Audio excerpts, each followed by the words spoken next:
YouTube station Smita Sharma journalist में आप सभी का स्वागत है। और साथ ही सत्य हिंदी के जो दर्शक भी आगे हमारे साथ जुड़ेंगे उनका भी मैं स्वागत करना चाहूंगी। हम रोज कुछ मुद्दे उठाने की कोशिश करते हैं जिनका सरोकार लोगों से हो और जो शायद मुख्य धारा की मीडिया पर जिस पर चर्चा आपको सुनाई ना दे, दिखाई ना दे, क्योंकि वहां पर जो कुछ इस दौरान हो रहा है बहुत सारे लेवल पर वो शर्मसार है। एक ऐसे मुद्दे की मैं बात कर रही हूँ, अभिनेता सुशांत सिंह राजपूत के सुसाइड के बाद टेलीविजन पर मिनट बाय मिनट की जो कवरेज चल रही है उसमें बहुत सारे पहलू सामने आ रहे हैं और जिन पर बहुत सारे सवाल खड़े करने की जरूरत है। वैसे आपको याद दिला दें कि सुशांत सिंह राजपूत के अलावा सुसाइड्स के बहुत सारे मामले देश भर से सामने आते हैं। कभी फार्मर सुसाइड की बातें आती है। पिछले दिनों ही खबर आई कि नोएडा में 48 साल के एक शख्स जिनकी नौकरी मार्च में चली गई थी, उनकी भी सुसाइड की खबरें आई। तो ऐसे बहुत सारी सुसाइड्स की खबरें हैं जिन पर कोई डिस्कशन देखने को भी नहीं मिलता है। लेकिन आज हम बात करेंगे कि आखिर डिप्रेशन के साथ अब कैसे डील करें, मेंटल हेल्थ पर चर्चा करना क्यों जरूरी है और किस तरीके से जो है आप खुद को और अपने आसपास के लोगों को रीच आउट करने की सलाह दे सकते हैं। तमाम बातें हैं जिन पर बातचीत करने के लिए डॉक्टर संदीप बोहरा, जाने माने आप साइकाइट्रिस्ट हैं, 25 सालों से खास करके मानसिक तनाव पर, मेंटल हेल्थ के एरियाज पर आप काम कर रहे हैं और साथ ही फाउंडर भी हैं no worry no tension health care के। आप हमारे साथ जुड़ रहे हैं। डॉक्टर बोहरा, बहुत स्वागत है आपका मेरी इस चर्चा में। सबसे पहले मैं अगर आपको आपके साथ शुरुआत में पूछ सकूं, क्या आपको आज भी लगता है कि 21वीं सदी के भारत में अभी भी मेंटल हेल्थ एक बड़ा टैबू है? जहां लोग बात करते हैं कि मैं किसी साइकाट्रिस्ट के पास गया था या मेंटल हेल्थ की कोई दिक्कत हो रही है, तो क्या आधे लोग डिसमिस कर देते कि आप क्या मेंटल हो गए हो या आप क्या पागल हो गए हो? जी, बिल्कुल सही बताया, सही फरमाया आपने स्मिता। और ये फैक्ट है कि लोग मेंटल इलनेस को अभी भी एक टैबू की तरह देखते हैं। और दूसरी बात ये है कि जब कोई व्यक्ति अगर बताना चाहता है अपनी प्रॉब्लम, तो सीधा उसके चेहरे पे देखा जाता है कि अरे तू तो शक्ल से ठीक लग रहा है या तू ठीक लग रही है और तेरे को तो दिक्कत हो नहीं सकती, या ये कहना अरे मैं तू तो हर वक्त हंसता रहता है या हंसता रहती है। तो ये सब चीजें बहुत ही जो मेंटल प्रॉब्लम्स हैं उनको कहीं ना कहीं बहुत इस तरीके से देखा जाता है कि अगर प्रॉब्लम है तो कोई किसी के सामने बोले ना, और अगर है तो छुपाई जाए, जो कि अल्टीमेटली लीड करता है इस तरह की चीजों में कि वो प्रॉब्लम जब तक कि बढ़ नहीं जाती या इतनी बुरी नहीं हो जाती कि दूसरों को पता लगने लग जाए, या कोई अपने आप को नुकसान करने की कोशिश जब तक ना करे, तब तक वो डॉक्टर के पास नहीं पहुंचता। तो यस, पहले से कुछ अवेयरनेस तो आ रही है, बट अभी बहुत आगे लड़ाई हमें लड़नी है मेंटल हेल्थ अवेयरनेस के लिए पूरी कंट्री में। सर, मेंटल हेल्थ के जो अलग अलग स्टेजेस हैं, अलग अलग हम जिन टर्म्स का इस्तेमाल करते हैं, क्योंकि अब थोड़ा सा अगर वो डिफरेंस आप समझा सके लोगों को। जब एक इंसान की जिंदगी में अप्स एंड डाउन्स आते हैं, हो सकता है आज मेरी जिंदगी में कोई दुख की घड़ी हो, मैं थोड़ी सैड हूँ, लेकिन क्या वो सैडनेस का मतलब डिप्रेशन है? आप सैडनेस डिप्रेशन में कैसे डिफरेंशिएट करेंगे? डिप्रेशन और क्लिनिकल डिप्रेशन में आप कैसे डिफरेंशिएट करेंगे? देखिए, ये आपने बहुत महत्वपूर्ण प्रश्न पूछा स्मिता, बट क्योंकि हम कोई भी अपने आप को टेंस महसूस कर सकता है, कोई भी अपने आप को सैड महसूस करता है कुछ समय के लिए। तो जैसे कोई प्रॉब्लम आती है, आप कुछ समय के लिए उसके बारे में गंभीर हो जाते हैं, या आपको कोई बात हुई, आप अपसेट हुए, थोड़े समय के लिए उदासी हो जाती है।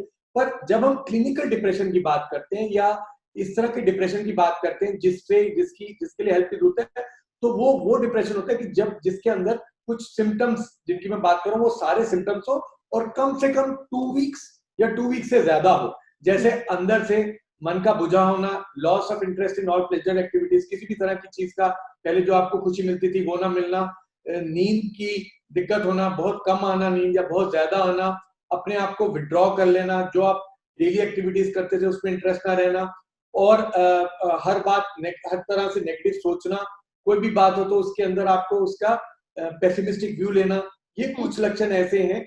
और एक्सट्रीम केसेस में सुसाइडल आइडियाज का आना, ये इस तरह के कुछ लक्षण हैं जो 2 हफ्ते या 2 हफ्ते से ज्यादा रहे, अगर आपको खुद को लगे या आपके आसपास वाले आपके लव्ड वंस आपको ये बोले कि भाई तुम्हारे अंदर बदलाव आ रहा है, तो ये ऐसे सिम्टम्स हैं। ड्यूरेशन के हिसाब से 2 वीक से अगर ज्यादा है तो उसको हम क्लिनिकल डिप्रेशन में एनालाइज करके उसको डायग्नोसिस देते हैं और उसकी बेसिस पे फिर सजेशन देते हैं किस तरीके से ठीक हो सकता है पेशेंट। तो हमारे इस वक्त दर्शक जुड़ने लगे हैं। शुभम सिन्हा, मीर अमीना, वो सब आपको गुड इवनिंग कह रहे हैं। Manupriya good evening Bhutani sir. पूछना चाह रही हैं कि please tell me how to deal with depression.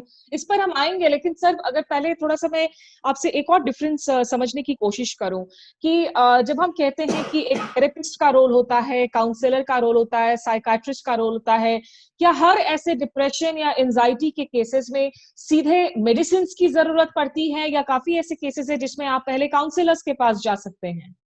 देखिए, पहले तो सबको समझना चाहिए कि डिफरेंस क्या है साइकेट्रिस्ट और साइकोलॉजिस्ट में। साइकेट्रिस्ट होता है मेडिकल डॉक्टर, जैसे एमबीबीएस करके एमडी या डीपीएम क्या होता है।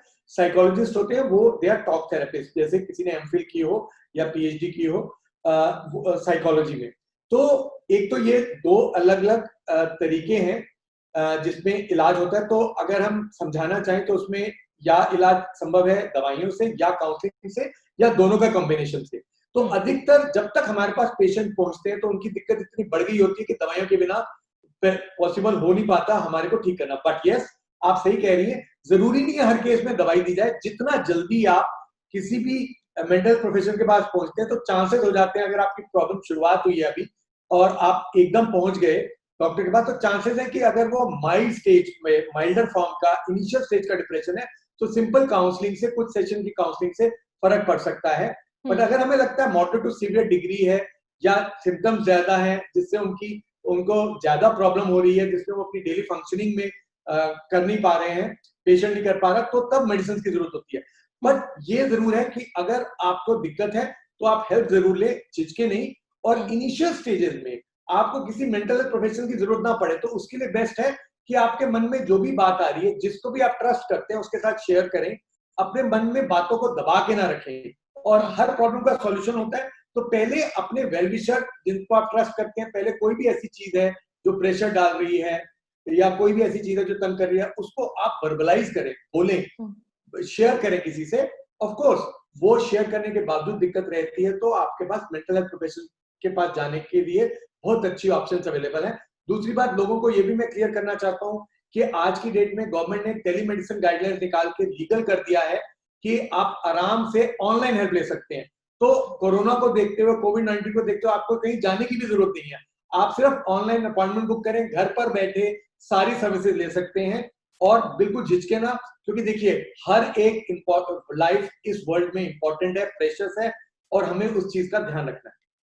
तो कोई एज ग्रुप होता है कि इस एज ग्रुप में डिप्रेशन ज्यादा देखने को मिलता है, या वो एक छोटे से बच्चे में भी हो सकता है, वो एक बुजुर्ग में भी हो सकता है? देखिए ऐसा ये नहीं हम कहते कि किसी एक एज ग्रुप में होता है, ये बच्चे से लेकर बूढ़े तक किसी को भी हो सकता है। ये ऐसी चीज है, राजा से रंग तक किसी को हो सकती है। ये कोई कास्ट, क्रीड, रिलीजन, नेशनैलिटी या पावर नहीं देखती है, ये कभी भी किसी को भी हो सकता है। और most powerful people in the world have had depression in the past. तो ऐसी चीज है जो कभी भी किसी को हो सकती है और सबको ये समझना जरूरी है कि ये एक मेडिकल डिसऑर्डर है। और जो वर्ल्ड की रिसर्च लेटेस्ट वो कहती है कि ब्रेन के अंदर कुछ केमिकल्स का इम्बैलेंस हो जाता है जो कि ट्रीटेबल है। जैसे किसी को ब्लड प्रेशर हो रहा है, अब आप बोले जी ब्लड प्रेशर, तो किसी ने बोला मुझे ब्लड प्रेशर, तो आप क्या बोलते हैं? आप बोलते अरे जाके डॉक्टर को दिखाओ। यहाँ पे अगर मेंटल हेल्थ को बोल रहे डिप्रेशन, तो पहले तो उसको वो कहते हैं अरे छोड़ो क्या हो सकता है। दूसरा, ये कभी नहीं बोला जाता डॉक्टर को दिखाए। क्यों? क्योंकि लोगों को पता नहीं है। तो ये सबके लिए समझना जरूरी है कि जैसे डायबिटीज की प्रॉब्लम है, शुगर बड़ी होती है, हाइपरटेंशन या ब्लड प्रेशर की प्रॉब्लम है जिसमें ब्लड प्रेशर बढ़ा होता है, और ये सब ट्रीटमेंट पॉसिबल है इन सबका मेडिसिन और लाइफस्टाइल चेंजेस से। उसी तरह से depression is totally treatable disorder with medicine and और counselling as the case may B.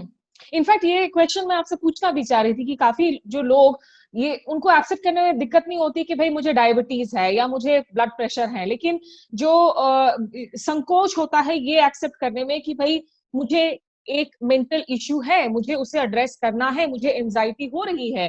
और जो लाइफस्टाइल डिसऑर्डर्स होते हैं जैसे डायबिटीज हो, ये किस हद तक आप लाइफस्टाइल अपनी चेंज करके इसे ट्रीट कर सकते हैं? हाँ, ये बहुत महत्वपूर्ण प्रश्न आपने पूछा। देखिए, पहली बात मैं कहना चाहता हूँ कि सोशल टैबू को काउंटर करने के लिए सबसे बड़ी चॉइस आज की में हमारे आगे टेक्नोलॉजी है। Technology is a boon for people who are hesitant in seeking treatment. तो आपको किसी से नहीं बात करना, आप जाइए ऑनलाइन पे चेक करिए, आपको लगता है आपको जोन से आप एरिया वाइज देखना चाहते हैं, नाम के साथ देखना चाहते हैं, देखिए जहां पर टेलीमेडिसिन, टेलीसाइकेट्री फैसिलिटीज अवेलेबल है, आप अपॉइंटमेंट लीजिए और बात ही खत्म। आप किससे बात करिए अगर आप नहीं करना चाहते। जहां तक टैबू की बात है या इनहिबिशन की बात है या शर्म आ रही है, तो वो तो पहली बात होगी कि आपके पास एक बहुत बढ़िया सॉल्यूशन है टेक्नोलॉजी बेस्ड, जो कि पुराने जितने टैबू से उसको कवर करता है।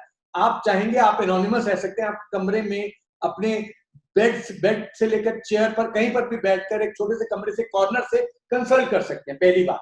दूसरी बात, लाइफस्टाइल की जब बात करते हैं तो लाइफस्टाइल सबसे ज्यादा महत्वपूर्ण है। सबसे इंपॉर्टेंट चीज है आज की डेट में अपने आप को स्ट्रेस से दूर रखने के लिए sleep, night time sleep of 8 hours, जो कि जब हम बोलते हैं लोग कहते हैं अरे हम तो 4 घंटे सो रहे हैं, 5 घंटे सो रहे हैं, तो लाइफस्टाइल में सब लोगों को समझना जरूरी है कि अगर आप 8 घंटे की नींद ले लेते हैं तो आप समझिए 50% आपने स्ट्रेस जो बन रहा था उसको हैंडल कर लिया। पर ये स्लीप भी साउंड स्लीप होना चाहिए जी, और ये रात की नींद की मैं बात कर रहा हूँ। यूजुअली अगर आपके ऊपर जिम्मेवारियां बहुत कुछ है तो हम कहते हैं 8 आवर्स इज ऑप्टिमम, नहीं तो 6 to 8 आवर्स रखिए। 6 आवर्स प्लस लेना जरूरी है, क्योंकि ब्रेन हमारा रिजुविनेट होता है जब आप सोते हैं। तो किसी ने कहा है कि it is God gifted meditation, sleep की बात कर रहे हैं। स्लीप सबसे इंपॉर्टेंट है, ये सबको समझना जरूरी है। तो लाइफस्टाइल में अपना स्लीप को देखना पहली चीज। उसके अलावा अगर आप अपने आप जो जिस तरीके से आपका रहना, आपका वर्क करना, आपकी रिलेशनशिप, आपका खान पान, ये सब चीजें ऐड करता है स्ट्रेस को। आप एम्बिशियस हैं तो अच्छी बात है, बट ओवर एम्बिशियस है वो दिक्कत करता है। आप अपना वर्क लाइफ बैलेंस नहीं बना पा रहे, या आप अपने जो भी प्रॉब्लम्स हैं उसको शेयर नहीं कर पा रहे हैं, जो आपको काम मिल रहा है आप उसको डेलीगेट नहीं कर पा रहे, या आप हर एक को खुश करना चाहते हैं, या आप हर एक से अपनी तारीफ सुनना चाहते हैं। कुछ ऐसी चीजें हैं, ये सारी चीजें जब इकट्ठी हो जाती हैं तो ब्रेन पे लोड डालती हैं, और वो लाइफस्टाइल के जब इश्यूज की हम बात करते हैं तो द वे यू लिव, जिसमें स्लीप हो गया, हाइजीन होगी, आपकी न्यूट्रिशन होगी, ये सब चीजों को अगर आप ठीक तरीके से फॉलो करो, और जनरल रिलैक्सेशन की टेक्निक्स, योगा, प्राणायाम, मेडिटेशन, ब्रिस्क वॉकिंग, जो भी पॉसिबल हो आज की डेट में, वो सब चीजें अगर आप करो तो वो अगर आप फॉलो करो तो आप इस तरह के टाइम में भी अपने आप को हेल्दी तरीके से रख सकते हो। विनीत उपाध्याय लिख रहे हैं कि हमारे समाज की सबसे बड़ी खामी यही है कि दिमाग से जुड़ी कोई भी प्रॉब्लम होती है तो समाज आपको पागल घोषित कर देता है, इस वजह से ये टैबू हो गया है। विनीत, इस मसले पर हम चर्चा कर भी चुके हैं और इस टैबू से लड़ने की जरूरत है। लेकिन डॉक्टर बोहरा, आज जबकि हम एक महामारी के दौर में जी रहे हैं, बहुत सारे लोग हैं जो बिल्कुल अकेले हैं, उनमें सीनियर सिटीजन भी हो सकते हैं, उनमें वर्किंग इंडिविजुअल्स भी हो सकते हैं। ऑनलाइन पर इतना वक्त जाता है आज काम के लिए या खुद को इंगेज रखने के लिए, क्या गैजेट्स का असर होता है? दिन भर लोग जब न्यूज देखते हैं, जिस न्यूज में या तो एजिटेशन करने वाली खबरें आ रही होती हैं या डिप्रेस करने वाली खबरें आ रही होती है, क्या ये सारी चीजें भी ट्रिगर्स होती हैं? जी बिल्कुल, ये भी इंपॉर्टेंट पॉइंट है बहुत। मैं सब पेशेंट्स को अपने यहाँ जो मेरे से एडवाइस देते हैं सबको बोलता हूँ कि आप you stop seeing the negative news. अगर आप कोई भी चैनल ऑन करेंगे, नेशनल इंटरनेशनल हर जगह कोरोना की न्यूज अगर चल रही है, तो आप जरूरत से ज्यादा नेगेटिविटी अगर देखेंगे तो आपका ब्रेन नेगेटिव चलेगा। तो इसलिए over consumption of news in any form, specially negative news, वो ब्रेन पर बहुत नेगेटिव इफेक्ट डालती है। तो अपने को आपको तंदुरुस्त रखने के लिए बहुत जरूरी है कि आप पॉजिटिव लोगों से मिलें, बात करें। जहां मैं मिलने की बात कर रहा हूं उसको मैं अभी स्पेसिफाई करने जा रहा हूं, और पॉजिटिविटी देखें या ढूंढे। एक वर्ड यूज किया जा रहा है कोरोना के लिए, सोशल डिस्टेंसिंग। वो exact word actually corrected word है, फिजिकल डिस्टेंसिंग की बात होती है। Socially we don't have to be distance. Socially का मतलब है आप ऑनलाइन के माध्यम से सबसे कनेक्ट करें। अगर जो एजेड लोग हैं अपने बच्चों से कहीं पर भी बैठे हो, अगर घर पर नहीं है तो कनेक्ट करें, रेगुलर मिले। हाँ, रही बात डिजिटल डिपेंडेंस की, तो हम जरूरत से ज्यादा डिजिटल वर्ल्ड में जाना जो है वो भी नहीं सजेस्ट करते। हम कहते हैं मॉडरेशन में यूज करें, आप कनेक्शंस के लिए यूज करें, आप अपने ब्रेन को बिल्कुल एक्टिव रखने के लिए आपको जो भी चीजें अच्छी लगती हैं, आप कोई भी चीज जो आपके ब्रेन को पेपअप करती है, आपका मूड पेपअप करती है, वो करें। सिर्फ कोरोना की न्यूज सुनना, सिर्फ उन लोगों से बात करना जो यही डिस्कस कर रहे हैं कि आज केस कितने हुए, कल कितने मरे, वो सब बिल्कुल भी मैं सजेस्ट नहीं करता हूँ। रादर आपको न्यूज सुननी है, पढ़नी है, एक बार ही उठाइए, चाहे वो न्यूज़पेपर है, एक बार ही का आप हेडलाइंस देख लीजिए, बस, उससे ज्यादा नहीं। अपने ब्रेन को एक्टिव रखिए पॉजिटिविटी में, और अपने आप को मेंटली एंगेज रखें, खाली ना बैठे, वो बहुत जरूरी है। आपको घर में अगर रहना पड़ रहा है तो फिजिकली जो जो सी पॉसिबिलिटीज हैं अपने आप को एक्टिव रखने की, वो फॉलो करें। तो शुभम सिन्हा पूछ रहे हैं कि social competition and fake identity crisis are important factors for depression, how far is it related to increase this mental problem? Social competition, identity crisis. Okay, जहां तक सोशल कंपटीशन की बात आती है, जो उनसे लोग बहुत ज्यादा अपने आप को बाकियों से कंपेयर करते हैं, वो हर वक्त स्ट्रेस में रहते हैं। तो मैं हर एक को बोलता हूँ कि आप अपने कैलिबर को देखकर आप अपने हिसाब से आपकी एस्पिरेशंस को उसके साथ मैच करिए, समझिए आपकी क्या कैलिबर है और दूसरों से कंपेयर मत करें। और आइडेंटिटी क्राइसिस की बात ये होती है कि आपको लगता है कि मैं अपने आप को एस्टेब्लिश करूं सोसाइटी में या अपने आप को दूसरों के आगे रखूं, तो ठीक है आप मेहनत करिए, बट समझिए जो से लोग अपना नाम कमा रहे हैं या जो से लोग अपने आप को आगे सक्सेसफुल लोगों के आगे प्रोजेक्ट करते हैं, तो उसमें मेहनत है। मेहनत के अलावा उनका पैशन है, पर साथ में एक बहुत बड़ा पॉइंट है जो किसी के हाथ में नहीं होता लक। तो वो चीज किसी के हाथ में नहीं है। तो मेरे हिसाब से मैं लोगों को बोलता हूँ कि एक स्पिरिचुअल बेंट ऑफ माइंड होना बहुत जरूरी है, कि अगर आपको लगता है आपने मेहनत की, आपको सक्सेस नहीं मिल रही, तो समझिए कुछ चीजें आपको एक हायर पावर पे छोड़नी पड़ती है। अगर आप इस तरह से करें तो आप बैलेंस तरीके से रहकर अपने आप को ज्यादा स्ट्रेस पे ना डालकर आप हेल्दी लाइफ लीड कर सकते हैं। तो विनीत पूछ रहे हैं कि कोई ऐसी निंजा टेक्निक है कि बिस्तर पे गिरते ही 15 मिनट के अंदर नींद आ जाए। श्वेता शर्मा पूछ रही है कि हाउ डू वी जज पीपल एज पॉजिटिव और नेगेटिव। ओके, पहला पॉइंट है, जहां तक नींद का सवाल है उसमें आपको समझना कि आपको जो नॉर्मल हमारा तरीका है आज की डेट में, हम सारे टीवी अपने ऑन रखते हैं, सारी स्क्रीन्स को ऑन रखते हैं और हर वक्त हमारे ब्रेन पर कहीं ना कहीं से कोई ना कोई लाइट आ रही होती है। तो सबसे पहला पॉइंट है, आपको सोने के लिए अपने माइंड को कंस्ट्रक्टिवली ऑक्यूपाई रखना है डे टाइम में। बेडरूम में जब जाएं तो टीवी ऑफ कर दें, अपनी मोबाइल फोन ऑफ कर दें, कोई भी ऐसी स्क्रीन जो ब्रेन को पर लोड डाल रही है वो उसको हटा दें। और इसके अलावा आप अपने आप को मेंटली ये समझिए कि मैं जो स्लीप है वो बहुत जरूरी है, और जब सारी चीजों को छोड़कर लेट जाएं। अगर आप स्पिरिचुअल हैं तो कुछ मंत्र का जाप कर सकते हैं, ओम का उच्चारण कर सकते हैं, या कोई भी ऐसा डाइटी या कोई भी ऐसी स्पिरिचुअल चीज को आप ले सकते हैं। अगर कोई व्यक्ति इस तरह की चीज फॉलो नहीं कर सकता तो वो कोई ऐसी चीज फॉलो कर सकता है जिसमें जैसे ब्रेन उसका रिलैक्स करे, हल्का सा कोई ऐसी चीज कोई डेली पढ़ ली, जिससे धीरे धीरे ब्रेन उसकी तरफ चला जाए। और कोई भी प्रॉब्लम भी ब्रेन में अगर आपके आ रही है या ब्रेन पे लोड डाल रही है, उसको डिस्कस करके तब जाके लेते। अगर शादीशुदा है तो अपने वाइफ या हस्बैंड से लड़ कर ना सोए, वो नींद तोड़ देता है। जी।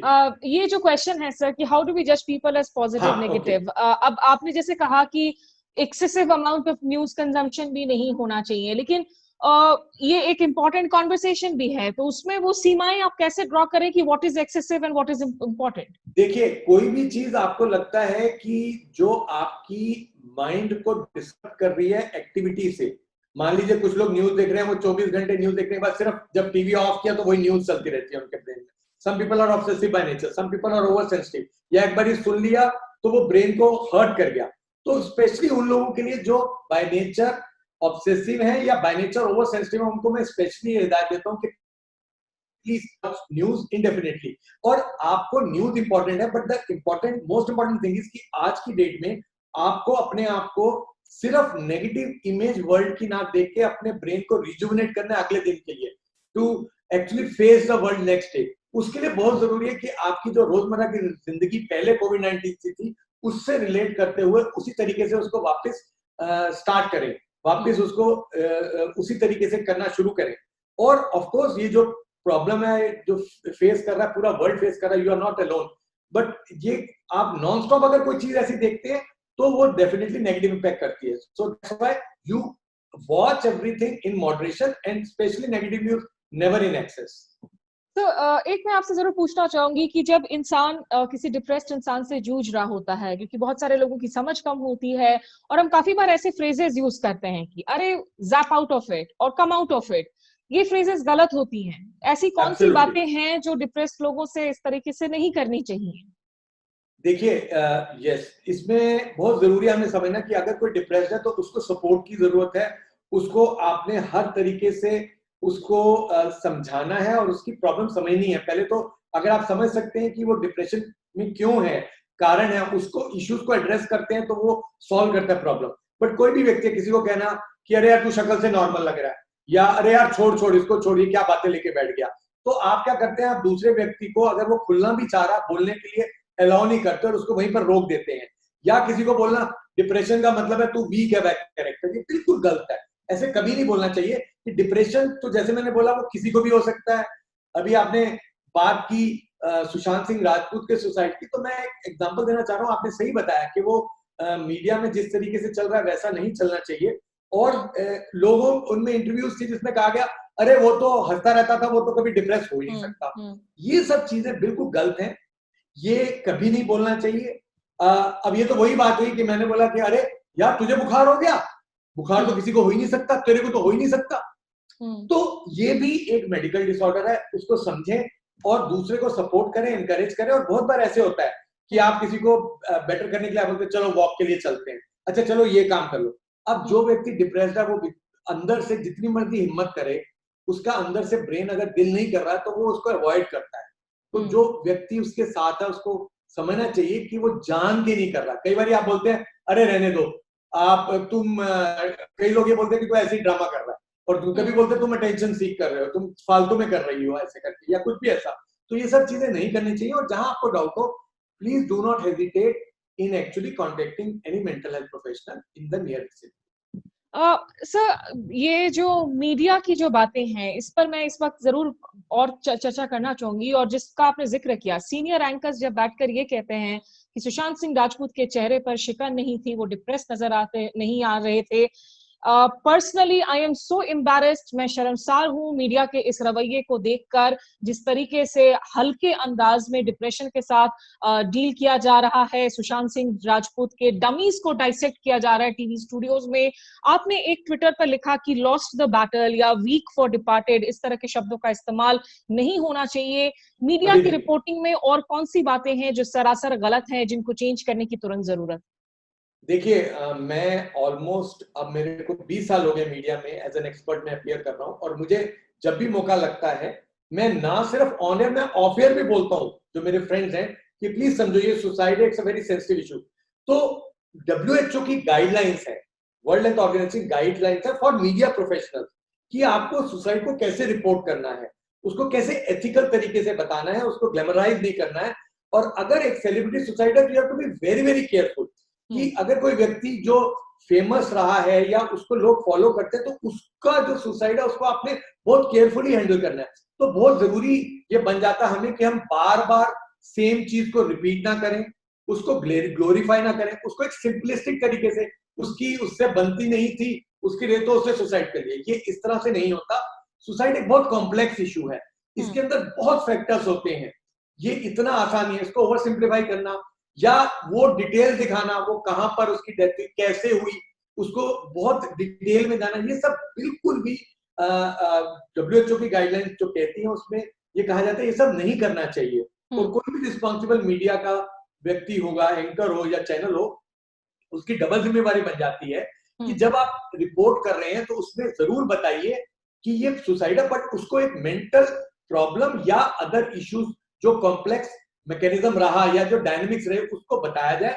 प्लस ये बताया जाए लोगों को कि ये एक ट्रीटेबल प्रॉब्लम है, डिप्रेशन अगर एसोसिएटेड है जो कि मोस्टली रहता है, और इसके लिए हेल्प अवेलेबल है और precious life should not be lost. सबसे बड़ी दिक्कत क्या आती है कि क्योंकि एक सारे चैनल्स में होड़ लगी रहती है टीआरपी रेटिंग की, तो वो चीज क्या करती है कि नॉन स्टॉप कवरेज को करते हुए बहुत लोगों को वो कॉपी कैट सुसाइड की तरफ धकेल देती है।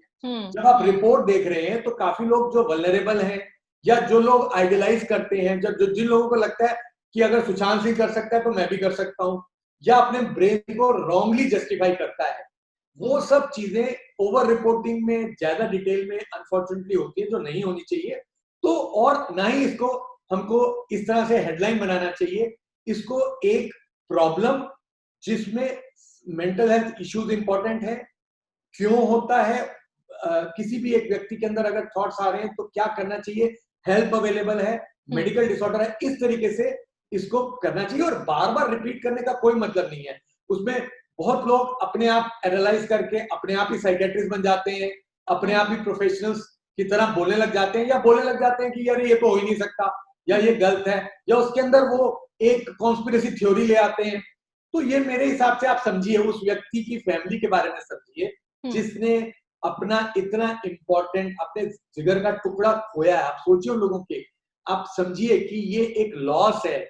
एक कहा जाता है एक एवरेज सुसाइड कम से कम 6 नियर एंड डियर वंस को अफेक्ट करता है। तो समझिए, और इतना सुसाइड को जो होते हैं उसको रोकने के लिए बेस्ट पॉसिबल हमारे को जो सॉल्यूशंस है उनको हाईलाइट करना चाहिए, चाहे वो गवर्नमेंट सेक्टर है, चाहे वो एनजीओ सेक्टर, चाहे प्राइवेट सेक्टर है। कैसे मेंटल हेल्थ फैसिलिटीज अवेलेबल हैं या कितनी अवेलेबल है, कितनी बढ़ानी चाहिए, क्या हेल्पलाइन नंबर्स हैं वो दिखाने चाहिए, ताकि जो लोग इस समय डिस्ट्रेस में हैं। देखिए, ये डब्ल्यूएचओ की गाइडलाइंस थी पेंडेमिक से पहले की।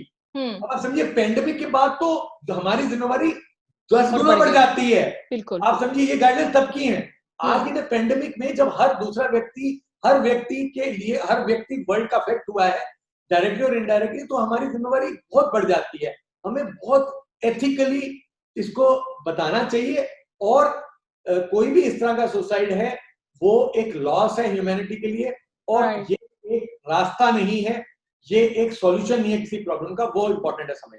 और निश्चित रूप से आज मैं इंडियन मीडिया को भी पूछना चाहूंगी, और जब हम मीडिया की बात करें, विकास कुमार कह रहे हैं कि भारतीय न्यूज इलेक्ट्रॉनिक मीडिया का बहिष्कार कर दिया जाना चाहिए, शालिनी कह रही है very important issue to be addressed in present time. Vikas, मैं आपसे यही कहूंगी कि रिमोट आप लोगों के हाथों में है, फैसला आप लोगों को करना है कि आपको किस तरह का कंटेंट देखना है। अगर आपको लगता है ये कंटेंट आपकी जिंदगी पर नेगेटिव असर डाल रहा है तो प्लीज कंटेंट चेंज कीजिए। और जो क्लीन कंटेंट है, मीडिया का मतलब सिर्फ और सिर्फ टेलीविजन नहीं है, इसमें प्रिंट है, ऑनलाइन है, जो लोग इंडिपेंडेंट काम कर रहे हैं, क्लीन कंटेंट, सीरियस जिम्मेदारी से जर्नलिज्म कर रहे हैं, उन लोगों को सपोर्ट कीजिए।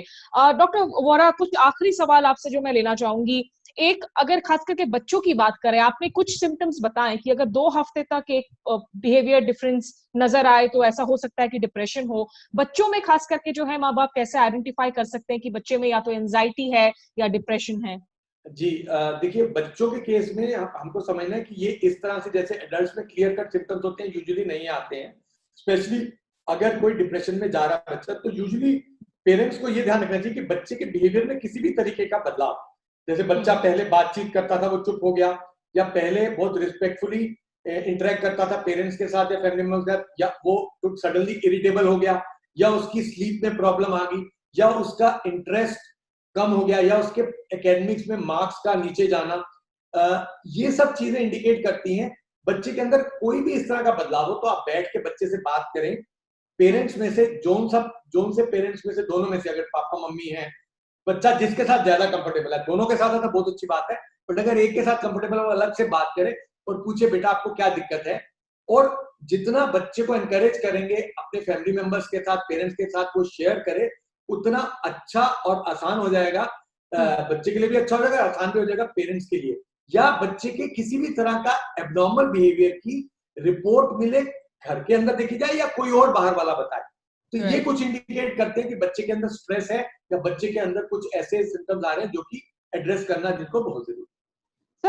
मीर अमीना पूछ रही कि क्या हम डिप्रेशन को खुद से क्योर कर सकते हैं, और इसमें मैं ऐड करना चाहूंगी जो केयर गिवर्स होते हैं, जो अगर किसी क्लिनिकली डिप्रेस पेशेंट का ख्याल रख रहे हैं, उनको सपोर्ट दे रहे हैं, काफी बार ये रिस्क भी होता है कि कुछ केयर गिवर भी जो है वो भी डिप्रेशन में स्लिप इन कर जाए। तो केयर गिवर्स के लिए क्या किन बातों का ख्याल रखना जरूरी होता है?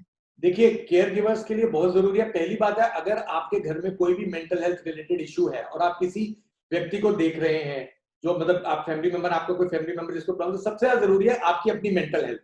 आप ठीक रहेंगे तभी आप अपने लव्ड वन को ठीक कर सकेंगे।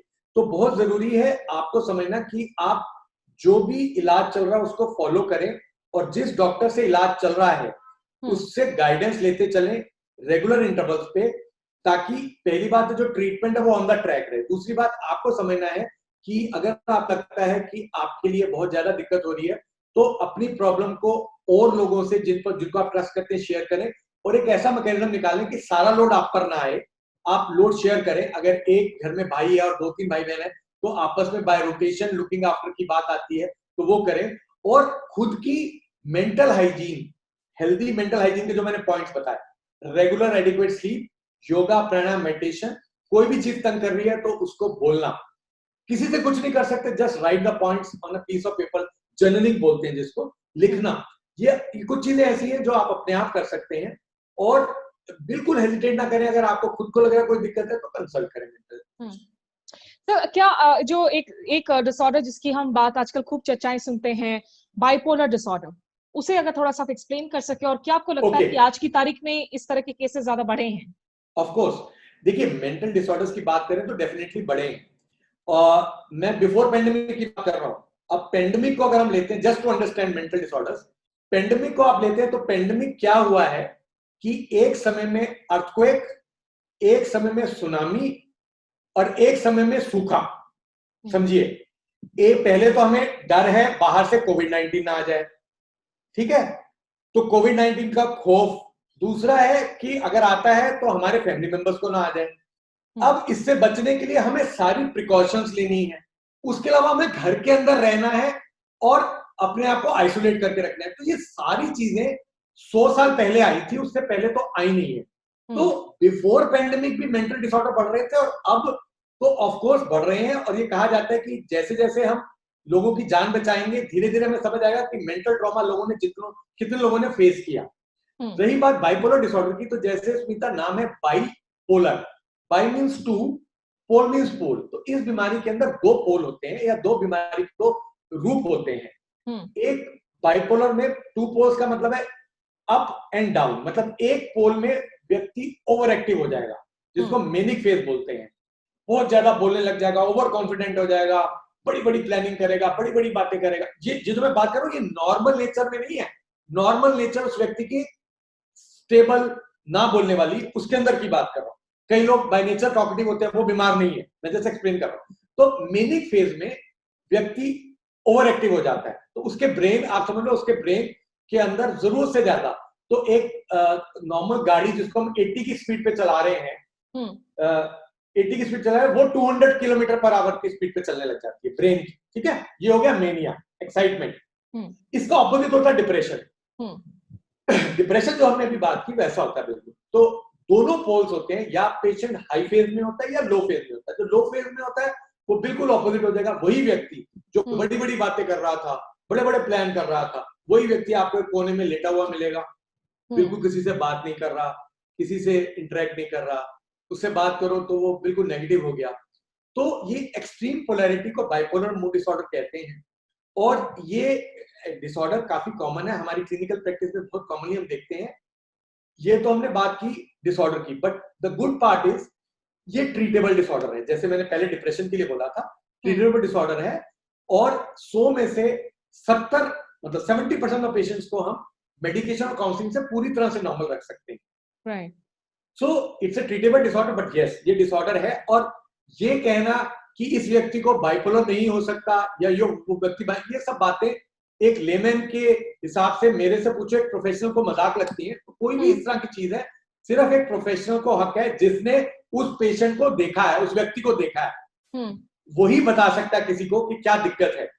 आप ऐसे, और बाकी अगर आपको लगता है किसी को दिक्कत है तो आप कांटेक्ट करिए। बिल्कुल वर्ल्ड की बेस्ट पॉसिबल सर्विसेज इंडिया में अवेलेबल है, mental health services, and psychiatrists in India are at part with any psychiatrist of the world, so you can get the best from the psychiatrist provided you go to them at the right time and follow their advice strictly. Smita, एक बात ये भी मैंने देखी है बहुत commonly कि doctor के पास एक बार ये आया पेशेंट, डॉक्टर ने समझा दिया, उसके बाद डॉक्टर के पास गई। ये बहुत कॉमन होता है। अब हम बात कर रहे हैं तो उसमें ये चीज बड़ी क्लियर है कि लोगों को समझना चाहिए कि जैसे ब्लड प्रेशर की आपने एक बार दवाई ली, शुरू में डॉक्टर को दवाई एडजस्ट करनी पड़ती है। आप गए, उसने ब्लड प्रेशर की दवाई को एडजस्ट किया, तो शुरू में साइकियाट्रिस्ट जब वो आपको दवाई देगा उसको एडजस्ट करनी होगी। एक बार स्टेबलाइज हो जाएगा तो यूजुअली डॉक्टर पर्चे का गैप बढ़ाते रहते हैं। पहले हमने एक हफ्ते में एक बार देखा, फिर 2 वीक्स में, फिर 1 वीक, 1 मंथ में। बट इसमें बीच में कभी दिक्कत है तो फिर दिखाएं। और अगर लगता है डॉक्टर कह रहा है लंबी दवाई लेनी है तो आपको लंबी लेनी है। तो ये सब चीजें आप we actually cater as make the treatment as per the individual. तो टेलर मेड जो व्यक्ति है, जो बच्चा है, बूढ़ा है, आदमी, औरत है, उसकी प्रॉब्लम कैसी है, उसकी डायनेमिक्स कैसे, उसके हिसाब से सॉल्यूशन सजेस्ट होता है, जिसमें मेडिसिन, काउंसलिंग एक का या दोनों का बहुत इंपॉर्टेंट रोल होता है। बट ये समझिए ये प्रिवेंटेबल डिसऑर्डर्स है, ये ट्रीटेबल डिसऑर्डर्स है, इलाज संभव है। और आप समझिए कि अगर चारों तरफ आप नेगेटिविटी देख रहे हैं तो आप उसका साइंटिफिक सॉल्यूशन ढूंढे तो मिले। सर, लास्ट 2 क्वेश्चंस आपसे पूछना चाहूंगी। जब सुसाइड की हम बात करते हैं, क्या कोई एक्सट्रीम इस तरह के लक्षण हैं जिसके लुकआउट हमें देखना चाहिए, या उसमें कितना गैप होता है? Very good question Smita. देखो इसमें क्या होता है, कहा जाता है कि जोन से लोग डिप्रेशन में होते हैं या जोन से लोग सुसाइड कंप्लीट करते हैं। एक इंपॉर्टेंट पॉइंट मैं बताऊं, जब सुसाइड की रिपोर्टिंग होती है तो ये बहुत इंपॉर्टेंट है, आपने कभी भी नहीं बोलना है आपको किसी को कि successfully suicide completed, no, it's a completed suicide, कोई सक्सेस नहीं है ये। Subconsciously you are giving a success signal to the people who are listening कि that person has been successful, no. तो कंप्लीटेड सुसाइड, तो जो कंप्लीटेड सुसाइड है इसमें जो भी करता है यूजुअली कहा जाता है कि उनके अंदर सुसाइडल आइडियाज चल रहे होते हैं या उन्होंने कभी ना कभी before they actually complete the suicide they have actually given hints to their near and dear ones or there have been some signs. For example, कई बार ऐसा होता है suicidal gestures होते हैं, right. किसी ने अपने हाथ को काटने की कोशिश की, किसी ने कैजुअल कमेंट दे दिया, या किसी ने बोला कि डिस्कस कर लिया कि वो सुसाइड के क्या तरीके हैं, या जो क्लोज है वो बोल देते हैं कि मेरे को जीने की इच्छा नहीं है। तो जो भी इस तरह का आपके लव्ड वंस है, जो इस तरह के लोग देख रहे हैं आपका प्रोग्राम, उनको समझिए अगर जरा सा भी एक बार भी किसी ने बोला है तो उसको बहुत सीरियसली लीजिए, उसको मेडिकल हेल्प दिलवाइए, क्योंकि ये अर्लीस्ट इंडिकेटर होता है। या कोई ऐसा काम करने लग जाए कि वो कोई विल बना, कोई एल्डरली है वो विल बनानी शुरू करके सबको बुला के बताने लग जाए, कोई उसको बीमारी नहीं है उसके बावजूद, या कोई इस तरह की बातें करने लग जाए कि मैं चला जाऊंगा तो क्या होगा। तो ये कुछ तो कॉमन सेंसिकल साइंस होते हैं, कुछ क्लिनिकल साइंस होते हैं। और कोई ऐसा पेशेंट है उसने एक बार भी अटेम्प्ट किया है अगर, तो वो तो 100% मेडिकल सुपरविजन में ही चलना चाहिए। सर एक लास्ट क्वेश्चन, अभी जो सुशांत सिंह राजपूत के मामले में देखने को मिला कि जो उनके साइकाइट्रिस्ट हैं उन्होंने फाइनली आकर, जो मीडिया में जिस तरह की रिपोर्टिंग हो रही थी, आकर उन्होंने सीनियर जर्नलिस्ट वर्षा दत्त को इंटरव्यू दिया और उस पर बहुत सारे अलग राय आ गए कि क्या ये एथिकल था या नहीं था, भले ही वो पोस्टुमस केस हो, क्या, क्योंकि जो क्लाइंट के साथ आपके ट्रस्ट का फैक्टर होता है, डॉक्टर और क्लाइंट के बीच का, डॉक्टर और पेशेंट के बीच का, उस पर how would you like two way? Smita एक चीज करेक्ट कर दूं, वो जिसने किया है वो साइकियाट्रिस्ट नहीं है, साइकोलॉजिस्ट है। साइकोलॉजिस्ट है, सॉरी, यस। हाँ, बिल्कुल गलत किया गया, 100% अनएथिकल है, बिल्कुल नहीं करना चाहिए था उनको। 1% भी हम सपोर्ट नहीं करते। सारी साइकियाट्रिक कम्युनिटी इस चीज को अनएथिकल, इलीगल मानती है। We have strongly objected to it, और ये क्लाइंट कॉन्फिडेंशियलिटी क्लॉज के अगेंस्ट है।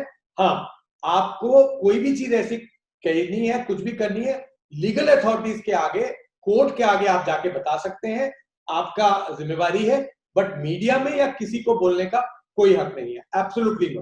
मतलब अगर आपको लगता है कि इसका आपकी उस केस पर बेयरिंग है तो आप कोर्ट के सामने जाकर आप सील्ड कमरे में आप इंफॉर्मेशन दें। बिल्कुल, और इसमें या आप रिटन कंसेंट लेंगे from the family to release the report, और वो भी, और ideally speaking it should be only when the legal authorities ask you और you are part of the investigation. इसमें पुलिस पूछती है तो आप पूरा बताएंगे। अब पूरा क्या बताएंगे? आपको शेयर करना है, आपको सारे रिकॉर्ड शेयर करने हैं, आपको पूरा बताना है, A to Z everything. But media के आगे जब आप बता रहे हैं तो उसके लिए हमारी जिम्मेवारी डबल हो जाती है। हम किसी के बारे में भी कभी नहीं कुछ बोलना चाहिए, ना बोलना चाहिए, ना एथिकल है। It is strongly against the ethics of our branch. We should never do it. Right. Thank you so much, sir. Shweta, Shubham Sinha, ये सारे आपका धन्यवाद कर रहे हैं कि आपने सारे इश्यूज किया। और मनुप्रिया पूछ रही है कि why do people hesitate to talk about mental health? मनुप्रिया, हमने उसी मुद्दे के साथ शुरुआत की थी इस चर्चा की। As a journalist, as a human being, मुझे लगता है ये मेरी जिम्मेदारी है, भले ही दूसरे मीडिया पर्सन्स करें या ना करें, कि हम लोग इस तरह के मुद्दों को सीरियसली लें और जिम्मेदार तरीके से जो है इन पर हम चर्चा करें, ताकि लोगों को समझ में आए कि मेंटल हेल्थ एक टैबू नहीं है और आज की तारीख में एक रियलिटी, एक हकीकत है आपके लव्ड वंस के लिए, और खुद आपको सुरक्षित रखने के लिए जरूरी है कि आप इन मुद्दों पर गौर करें और चर्चा करें। डॉक्टर संदीप बोरा, बहुत शुक्रिया आपका हमारे साथ दिल्ली से के लिए। और जो सत्य हिंदी के दर्शक, साथ ही साथ जो हमारे आज इस मेरे YouTube वेबसाइट पर जो लोग हमारे साथ जुड़े, आप सभी का बहुत शुक्रिया। मेरे इस कार्यक्रम में फिर हाजिर होंगे हम किसी एक नए मुद्दे के साथ। नमस्कार। सत्य हिंदी के और वीडियोस को देखने के लिए हमारे YouTube चैनल को सब्सक्राइब करें और सीधे नोटिफिकेशन पाने के लिए बेल आइकन दबाएं।